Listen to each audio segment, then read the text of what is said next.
장 25절에서 45절까지 말씀입니다. 조금 길지만 함께 읽겠습니다. 나누어서 읽겠습니다. 창세기 41장 25절에서 45절까지 말씀입니다. 구약 성경 64페이지에 있습니다. 25절에서 45절까지 제가 먼저 읽고 여러분들이 한 절 읽고 45절은 같이 읽겠습니다. 제가 먼저 읽겠습니다. 요셉이 바로에게 아뢰되 바로의 꿈은 하나님 나라 하나라 하나님이 그가 하실 일을 바로에게 보이심이니이다.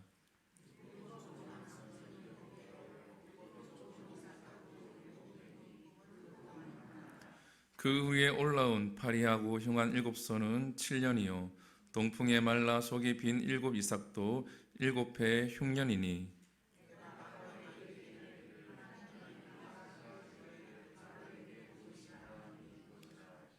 온 애굽 땅에 7해 큰 풍년이 있겠고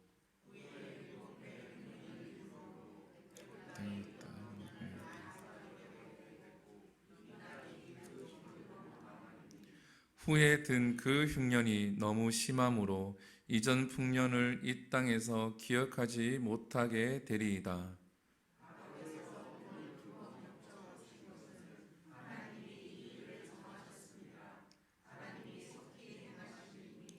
이제 바로께서는 명철하고 지혜 있는 사람을 택하여 애굽 땅을 다스리게 하시고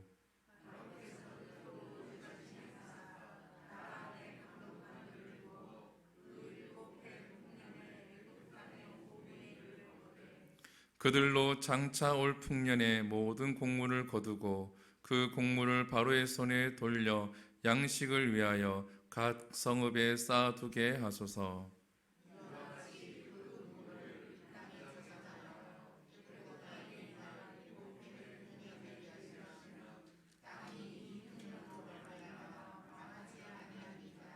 바로와 그의 모든 신하가 이 일을 좋게 여긴지라.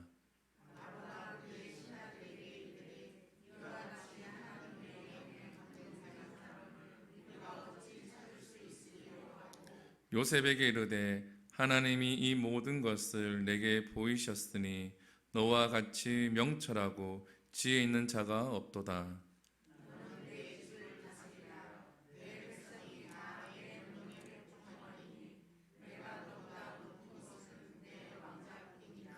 바로가 또 요셉에게 이르되 내가 너를 애굽의 온 땅에 총리가 되게 하노라 하고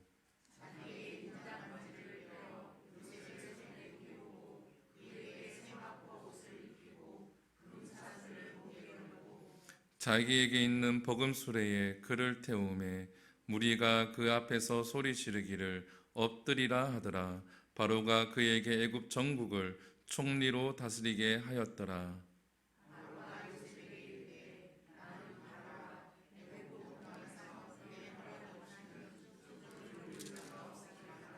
함께 읽겠습니다. 그가 요셉의 이름을 사분납바네라 하고 또 온의 제사장 보디베라의 딸 아스낫을 그에게 주어 아내로 삼게 하니라. 요셉이 나아가 애굽 온 땅을 순찰하니라. 아멘. 할렐루야. 네, 사랑하고 축복합니다. 인생 역전이라는 제목으로 말씀을 함께 나누겠습니다. 인생 역전이란 말을 들으면 사람들은 누구나 이렇게 소망하게 되어지죠. 누구나 내가 지금 있는 삶이 어렵다, 지금 내 삶이 고통스럽다 그러면 인생 역전을 하기를 원합니다. 좋은 방향으로 역전을 하기를 원하죠. 그래서 이 인생 역전이란 단어는 교회뿐만 아니라 세상 사람들이 많이 쓰고 있고 또 누군가를 이렇게 내가 하고 있는 사업이라든지 내가 하고 있는 프로젝트라든지 어떤 일에 동참시키기 위해서 인생 역전이라는 단어를 많이 씁니다. 여러분 이러한 단어를 통해서 누군가에게 이렇게 제안을 받아본 적이 있습니까? 다들 인생 역전하셔서 그런 적은 없으십니까? 인생 역전이란 말은 어찌 보면은 달콤한 말이고 또 누구나 소망하는 말이기도 합니다. 오늘 요셉은 인생 역전을 이룹니다. 제수에서 애굽 땅을 전체를 다스리는 총리가 되는 이러한 인생 역전이 일어나게 되어지죠. 오늘 본문 40절에서 43절까지 보게 되어지면 바로 왕이 요셉에게 이야기를 합니다. 너는 내 집을 다스리라. 그리고 너는 너보다 높은 것은 내 보좌밖에 없다라고 하면서 그에게 인장 반지를 빼어서 요셉의 손에 끼워주고 세마포를 입히고 또 금목걸이를 그의 목에 걸어주고 또 버금 수레를 가지고 와서 그를 태우게 되어집니다. 그전에는 이 요셉은 어떠했습니까? 그의 손에는 수갑이 차 있었겠죠.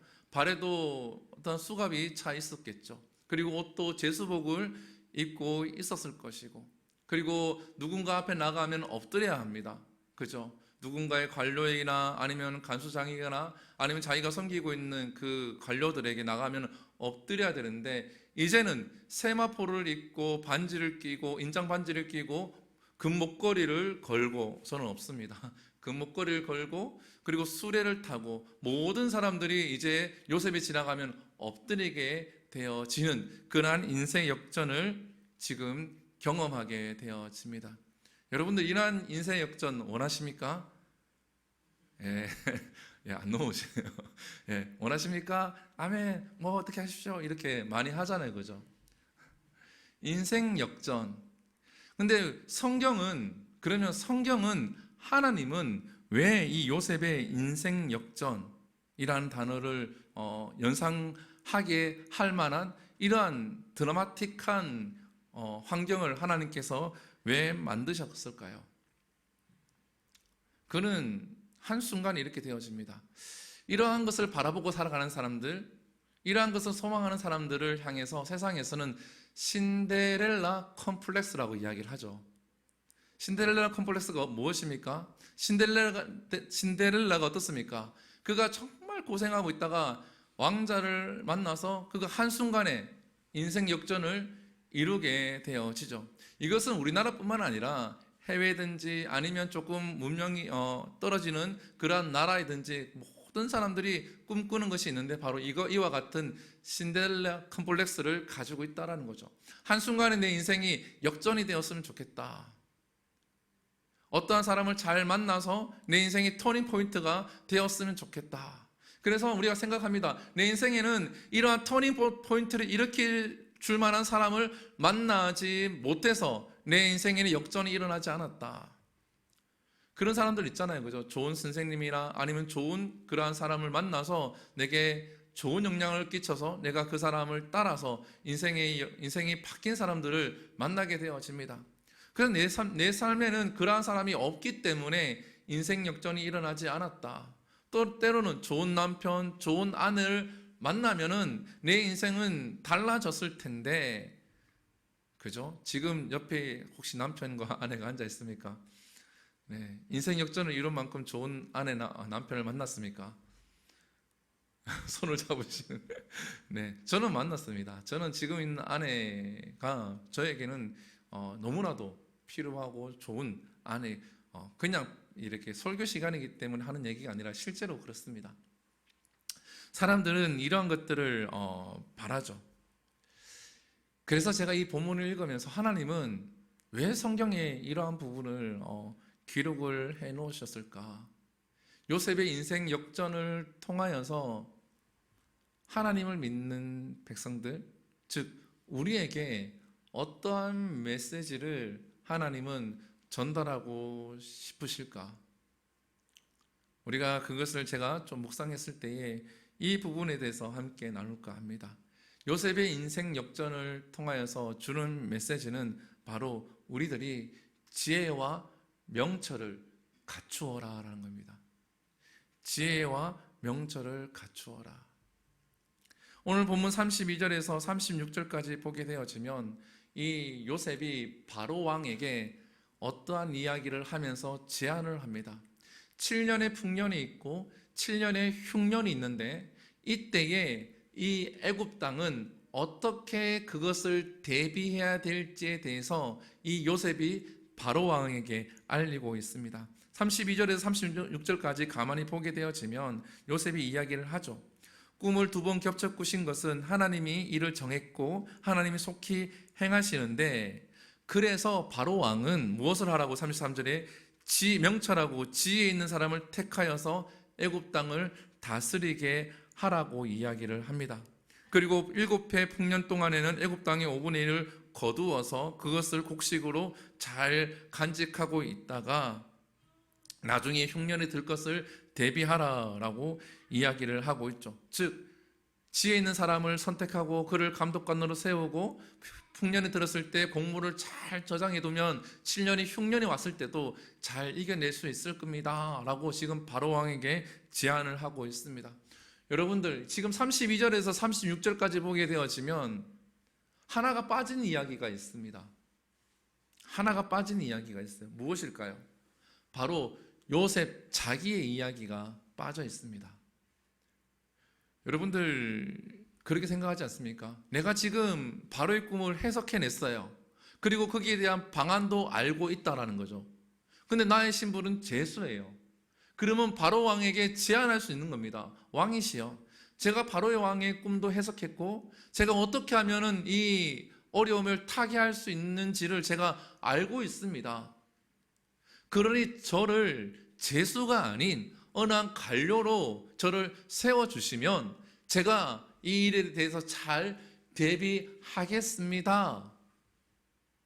앞에 32절에서 36절까지 이야기하고 제가 그 지혜와 명철을 가지고 있는 사람이니 저를 감독관으로 세워 주십시오라고 이야기를 해도 되는 겁니다.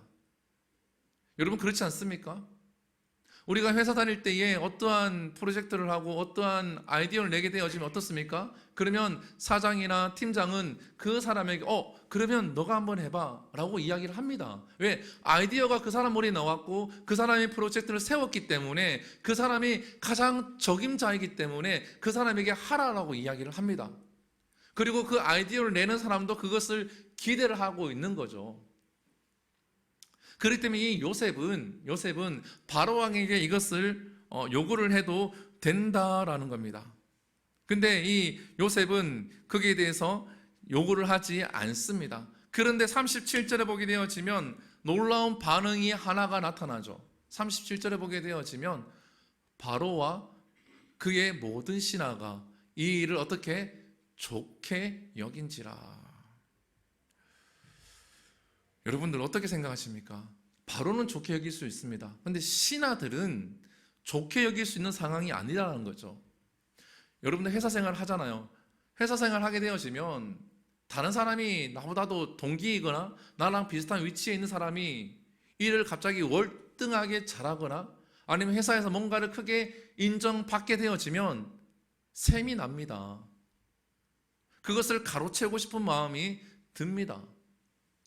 사람인지라 그러한 재성을 가지고 있기 때문에 그런 생각이 들 수밖에 없다는 거죠. 근데 바로뿐만 아니라 그의 신하들이 이 일을 좋게 여겼다라고 기록을 하고 있죠. 그리고 여기서 끝나지 않습니다. 38절과 39절에 보게 되어지면 놀라운 이야기가 또 전개되어집니다.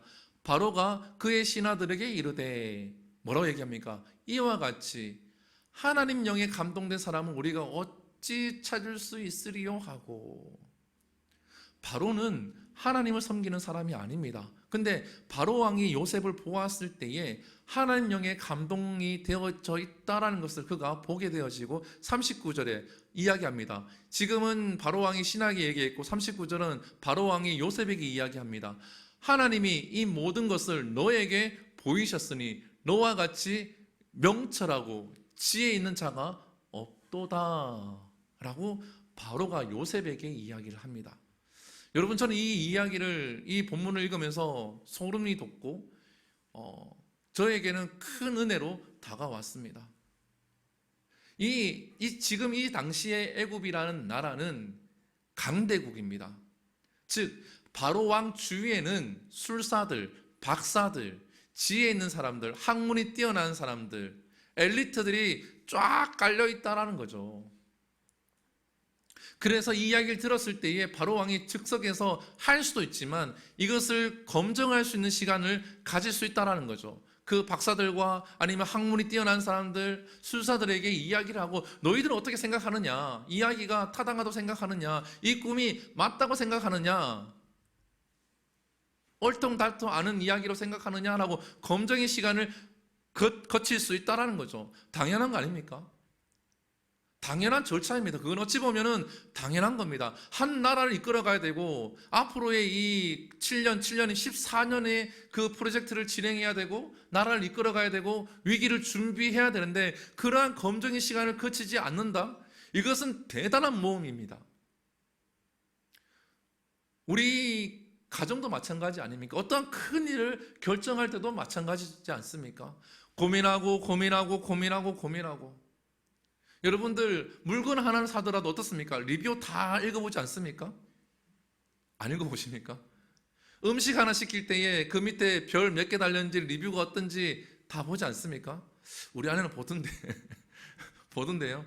저는 그냥 여기 맛있겠다 하고 시키지만 아내는 이벤트가 뭐가 있는지 뭐가 할인되는지 다 따져보고 리뷰도 괜찮고 이벤트도 잘해주는 곳이 있으면 시켜서 먹어요. 시켜 먹을 때는. 근데 여러분들 그러지 않습니까? 그러한 검증의 절차가 있어야 한다는 거죠. 근데 지금 바로는 그러한 절차가 전혀 없습니다. 전혀 없고 바로가 신하들에게 고백하죠. 이 사람은 하나님 영에 감동된 사람이다. 바로 왕이 보기에도 이 요셉은 하나님이 함께 하시고 하나님의 지혜가 있는 것처럼 보였다는 거죠.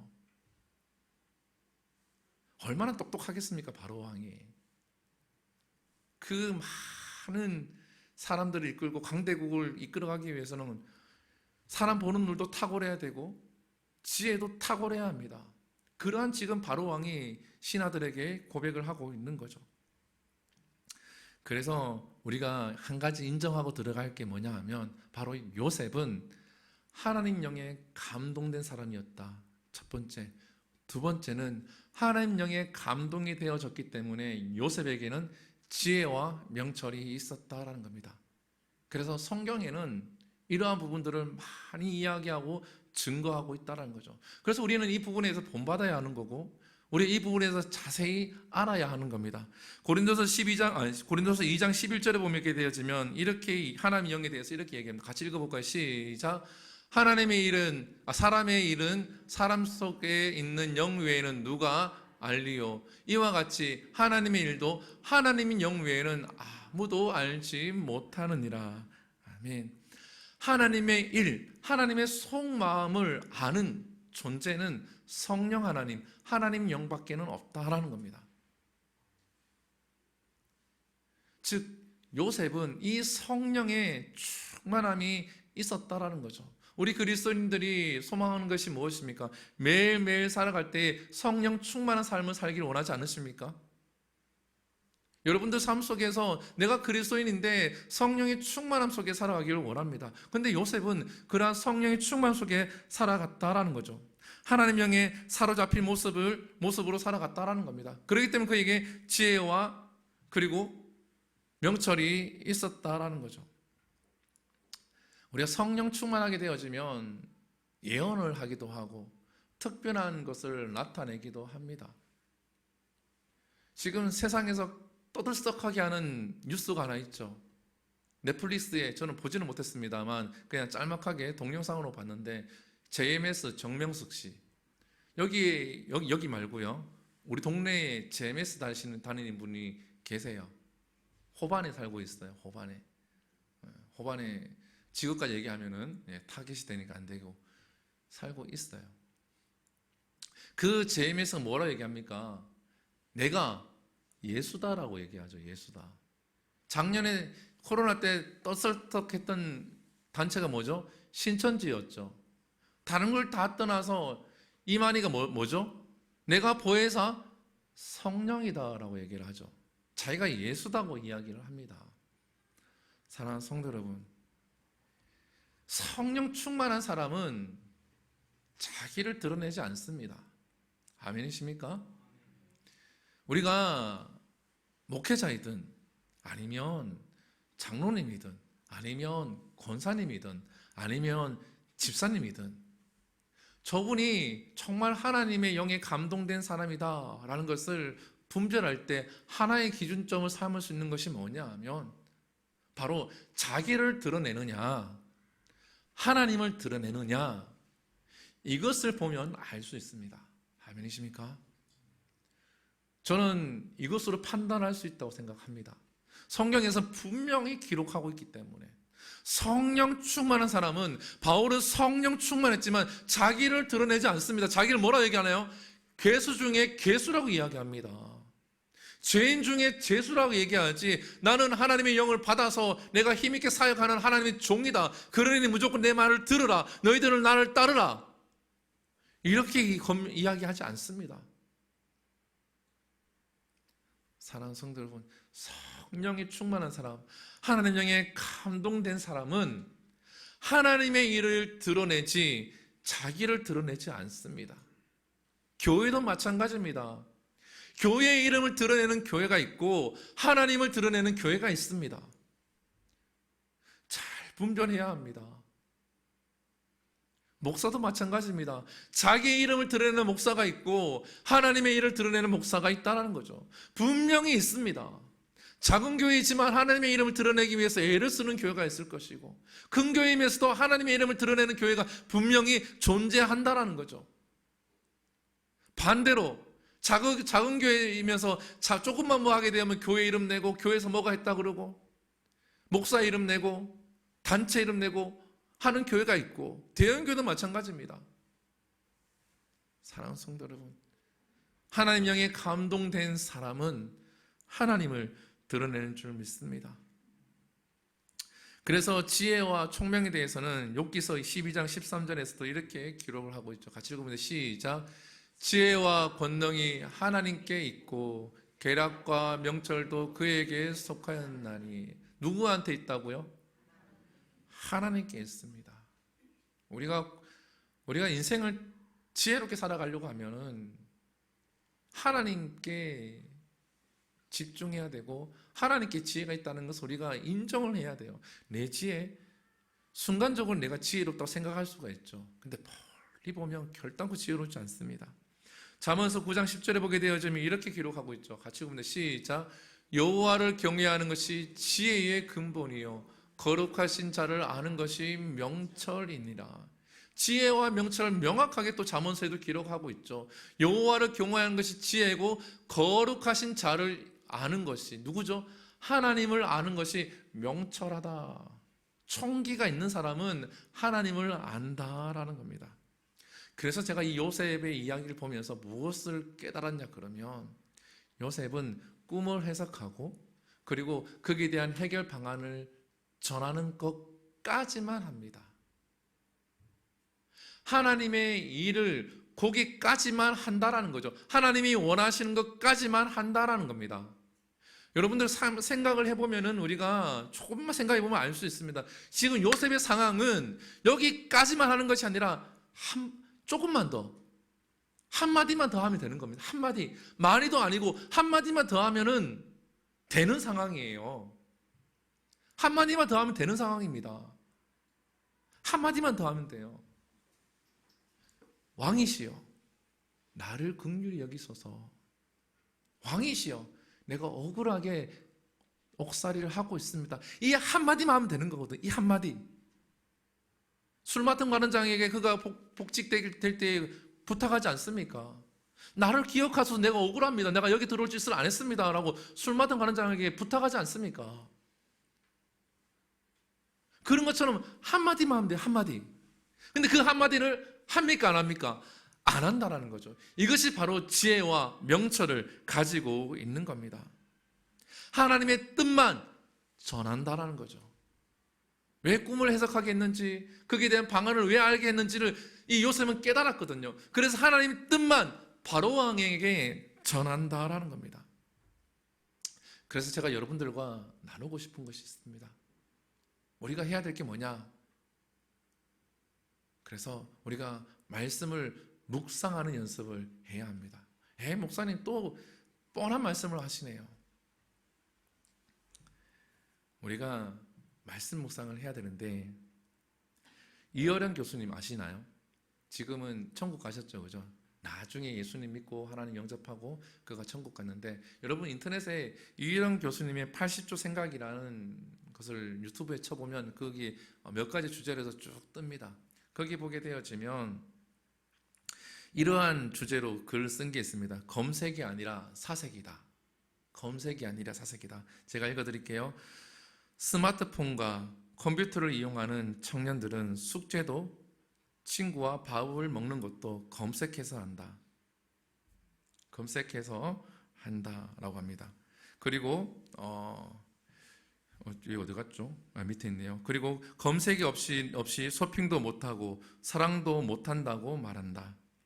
그러면서 이렇게 말합니다. 이런 교수가 저녁 노을을 보는 감동, 새가 날아가는 경이로움, 마른 가지에서 꽃이 피는 기적을 검색해 보라라고 제안을 합니다. 죽음의 슬픔, 삶의 기쁨을 검색해 보라라고 이야기합니다. 그러면 거기에 대한 맞는 것이 잘 검색이 되지 않는다라는 거죠. 그러면서 그 짧은 글의 마지막에 이렇게 이야기합니다. 검색이 아니라 사색해야 한다. 저는 이 동영상을 보면서 이 사색을 묵상으로 바꾸었습니다. 여러분들, 우리가 살고 있는 이 시대는 말씀의 홍수 속에 살아갑니다. 그래서 유튜브에 말씀을 치죠. 누구누구 목사님, 아니면 어떤 본문의 이야기, 아니면 어떤 주제의 이야기를 유튜브나 네이버나 구글에 칩니다. 그리고 설교라는 단어를 딱 붙이면 주르르 뜨죠, 그죠? 그래서 무엇을 합니까? 내 입맛에 맞는 설교를 듣습니다. 이게 잘못됐다, 잘됐다라고 하기 전에 검색을 해서 말씀을 듣습니다. 그리고 교회에서 선포되어지는 말씀에는 비중이 줄어들게 되어집니다. 성경은 어떻게 주어집니까, 여러분들? 우리의 입맛에 맞게끔 성경이 주어진 것이 아닙니다. 하나님께서 십계명을 이스라엘 백성들에 줄 때에 그들의 입맛에 맞추어서 준 게 아니라는 거죠. 성경은 우리가 구원받을 수 있도록 쓰여진 책입니다. 그리고 구원받은 자들이 어떻게 살아가야 할지, 그리고 어려운 순간에 어떻게 해야 될지에 대해서 기록하고 있는 책이라는 거죠. 그런데 많은 그리스도인들이, 많은 크리스찬들이 바쁘다는 이유만으로, 요즘 교회에서는 들을 설교가 없다는 이유 하나만으로 검색해서 설교를 듣습니다. 내 입맛에 맞는 설교, 편중된 설교만 듣는다는 거죠. 정말 위험한 신앙생활을 하는 겁니다. 잘못된 신앙생활을 하고 있다는 거죠. 여러분들, 성경을 읽어야 합니다. 내가 한 줄을 읽든 두 줄을 읽든 성경을 묵상해야 한다는 거죠. 기독교는 말씀이 생명입니다. 아멘이십니까? 생명을 우리가 먹어야 되는데 먹지 않으려고 한다는 거죠. 그냥 듣고 좋은 말씀이다, 은혜 된다 하고 그냥 지나가 버립니다. 근데 성경에서는 그렇게 말씀하고 있지 않습니다, 여러분들. 우리가 분명히 알아야 합니다. 요셉이 인생 역전이 이루어진 이유, 하나님께서 그렇게 한 이유, 여기에 있습니다. 시편 1편 1절에서 2절인데 같이 읽어볼까요? 시작. 복 있는 사람은 악인의 길을 따르지 아니하며 죄인들이 거기에 서지 아니하며 오만한 자들이 자리에 앉지 아니하고 오직 여호와의 율법을 즐거워하여 그 율법을 주야로 묵상하는도다. 아멘. 복 있는, 인생 역전하는 사람은 이라고 바꿔서 읽을 수도 있죠. 오직 여호와의 율법을 즐거워하고 그의 율법을 주야로 묵상하는도다. 아멘이십니까? 묵상이, 검색이 아니라 묵상해야 됩니다, 여러분들. 지금 이 시대는 말씀도 검색해서 듣습니다. 내가 위로받을 말씀이라고 해서 인터넷 쳐서 그 말씀을 듣고 위로받으려고 합니다. 그런데 성경을 읽어 나가 보십시오. 차근차근 읽어 나가 보십시오. 인터넷 쳐서 내게 주는 그 말씀보다 내가 읽으면서 나아갈 때에 하나님이 내게 주시는 위로가 더 큽니다. 근데 사람들은 이것을 하지 않으려고 해요, 지금 시대에. 안 하려고 합니다. 말씀 묵상을 안 하려고 그래요. 또 있습니다. 여호수아서 1장 8절입니다. 같이 읽어보면 시작. 이 율법책을 내 입에서 떠나게 말게 하여 주야로 그것을 묵상하여 그 안에 기록된 대로 다 지켜 행하라. 그리하면 내 길이 평탄하게 될 것이고 내가 형통하리라. 아멘. 무엇을 하라고 얘기합니까? 주야로 그것을 어떻게 묵상하라. 제발 우리 묵상하십시오. 여러분, 기도하는 것이 무엇입니까? 하나님 말씀을 묵상하면서 하나님 앞에 대화하는 겁니다. 하나님, 이러한 말씀이 있는데, 내가 이러한 기도 제목이 있는데 하나님 말씀에 의지해서 하나님께 기도합니다. 말씀을 붙들고 기도하지 않습니까? 말씀을 묵상해야 되는데 검색한다니까요. 나이가 있는 믿음의 선배들은 잘 안 하지만 저 또래만 해도 많이 할걸요. 아마 저보다 더 어린 세대들은 더 많이 말씀을 검색할걸요. 아마 그래서 좋은 글귀, 좋은 말만 찾아서 인터넷 홍수 속에 살아간다는 겁니다. 여러분, 그것도 이제 하지 않아도 돼요. 챗봇이라는 것이 이제 등장해서 거기다가 검색만 하게 되어지면 내 입맛에 맞는 설교가 만들어집니다. 이제는 지금 자료가 부족해서 지금 보면 허접한 거 보이지만 나중에 되어지면 웬만한 목사님들 글 쓰는 것보다 훨씬 뛰어난 예화부터 해서 화려하게 해서 쫙 나옵니다. 여러분들, 검색만 하게 되어지면, 몇 마디만 치게 되어지면 AI를 통하여서 말씀이, 그러니까 이제 AI가 하나님이 되는 거예요. 여러분들, 사랑하는 성도 여러분, 야고보서 1장 5절에 보면 이렇게 얘기하고 있죠. 같이 읽어보면 시작.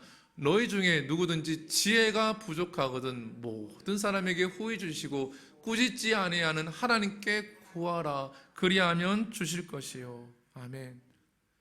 여러분들, 하나님께 구하는 것이 무엇입니까? 기도하는 것이 무엇입니까? 왜 하나님께서 말씀을 묵상하라고 하십니까? 바로 하나님께 집중할 수 있는 겁니다. 단 5초라도, 단 10초라도 여러분 하나님께 집중하십시오. 그러면 인생 역전이 일어납니다. 분명히 말씀드립니다.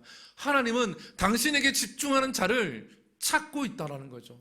요셉과 같이 인생 역전시켜 줄 사람을 찾고 있다는 거죠. 근데 많은 그리스도인들이 하나님께 집중하지 않습니다. 하나님 말씀에 집중하지 않고 살아간다는 거죠. 이번 주에 동기 목사님, 동기면서도 나이도 같은 목사님이 있어요. 그분이 이제 상주에 청빙받아 갔어요. 상주에. 그래서 이제 바쁜 거 다 끝나고 이제 전화가 왔더라고요. 야, 나 상주 왔다. 그러면서 상주에 어떤 교회에 청빙받아 왔어. 그러면서 야, 우리 교인 20명이야. 라면서 이제 얘기를 하더라고요. 그러면서 이제 내가 왔으니까 돌아올 이제 성도들도 있어. 하면서 이제 이런저런 얘기를 나눕니다. 그런데 목사님이 그런 얘기를 해요. 저한테. 청빙받아 못 가는 목사님들 마음이 교만해서 그렇다고. 자기가 와서 보니까 여기에 목사님들을 못 구하고 있는 교회가 널렸다고, 많이 있다고. 근데 목사님들이 시골 교회로 안 온다는 거죠. 어떻게 해요? 대형 교회, 아니면 좀 규모가 좀 있는 교회, 재정적으로 힘들지 않는 교회만 찾아서 계속 청빙을 넣다가 안 되면 그냥 다른 일을 한다는 거죠. 그러면서 그 친구 목사가 그렇게 얘기하더라고요. 너는 개척했고 나는 이렇게 왔으니 우리가 왜 이렇게 할 수 있었을까? 한번 돌아보자. 왜 그렇게 할 수 있었을까요? 내 편안함만 생각하면 굳이 이렇게 묻더라고요. 너 3년 동안 지금까지 재정 어떻게 들어갔냐 묻길래 그냥 계산했는 대로 얘기해 줬더니 야, 그 재정 어떻게 했냐고. 나도 몰라. 하나님 하셨어. 하나님 했다. 사랑하는 성도 여러분, 우리가 세상 사람들이 꿈꾸는 인생 역전, 그걸 원하고 계십니까? 인생 역전은 우리가 하나님께 집중할 때에 욥색과 같은 인생 역전이 일어날 수밖에 없습니다. 하나님 앞에 집중해야 된다는 거죠. 그랬을 때에 바로 왕이 본 것처럼 하나님 영에 감동된 사람이 될 수가 있는 겁니다. 성령 충만한 사람이 될 수가 있는 겁니다. 하나님 뜻을 명확하게 알 수 있는 사람이 되는 거예요. 내 삶 속에 하나님이 날 향한 하나님 뜻이 무엇이 있는지를 알아야지 거기까지만 할 거 아닙니까? 아무것도 모르는데 하나님 뜻이 무엇인지, 하나님이 뭘 원하시는지 아무것도 모르면서 이걸 여기까지 하려고 하면 할 수가 없죠. 그러기 위해서는 우리가 말씀 묵상하는 연습을 쭉 해야 한다라는 겁니다. 사랑하는 성도 간곡히 부탁드립니다. 말씀을 읽으십시오. 듣는 건 나쁘지 않습니다. 바쁘기 때문에 듣는 건 나쁘지 않습니다.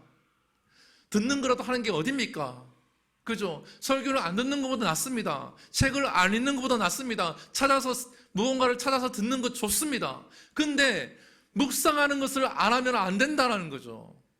내가 성경을 내 눈으로 읽고 내 눈에 새기고 내가 읽고 내 뇌에 새기고 내가 읽고 내 마음에 새기고 내 피부에 새기고 이 작업을 하지 아니하면 하나님 영에 감동된 사람이 될 수 없다는 겁니다. 목사도 마찬가지입니다.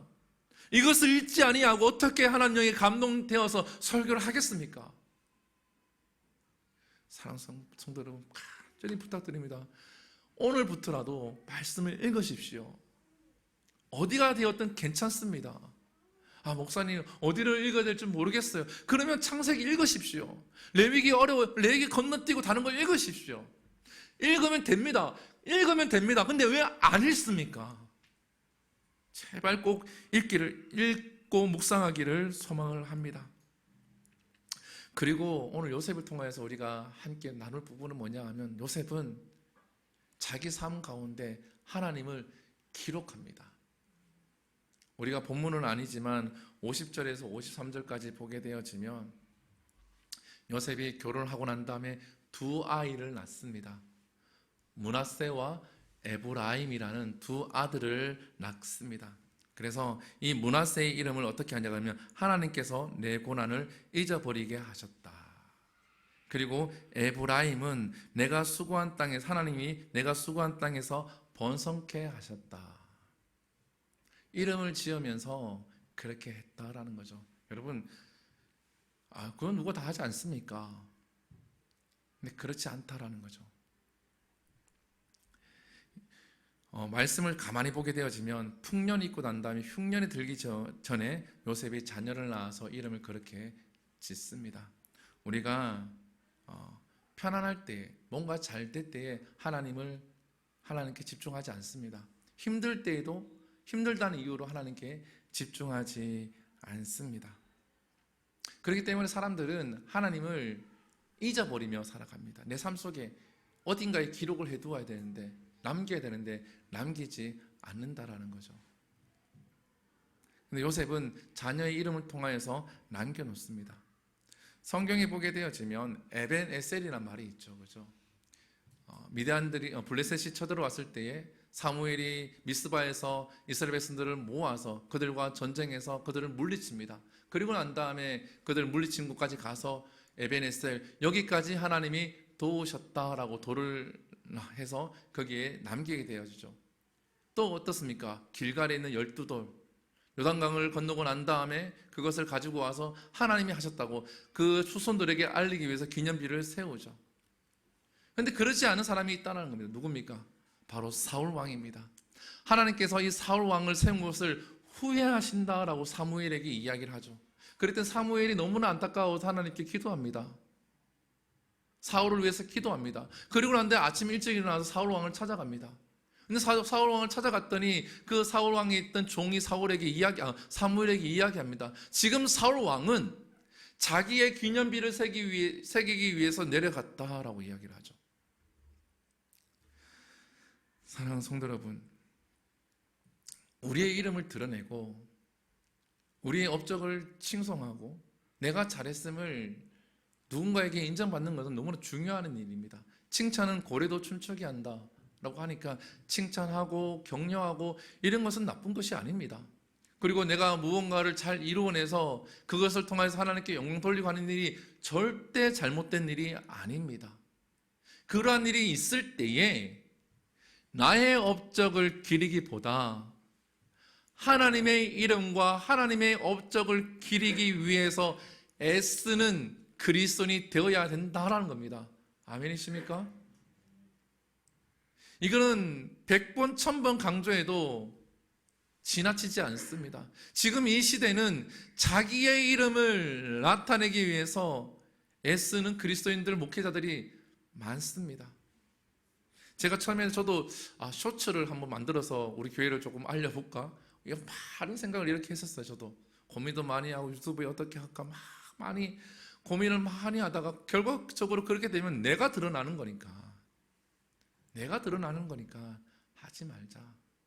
나중에 하나님 지혜를 주시면 도움이 될 만한 것들이 있으면 그거는 그냥 이름 안 나오고 그냥 그렇게 해서 도움이 되는 것이 있으면 할 줄은 몰라도 내 이름이 드러나서 뭔가를 하는 거는 하지 말자.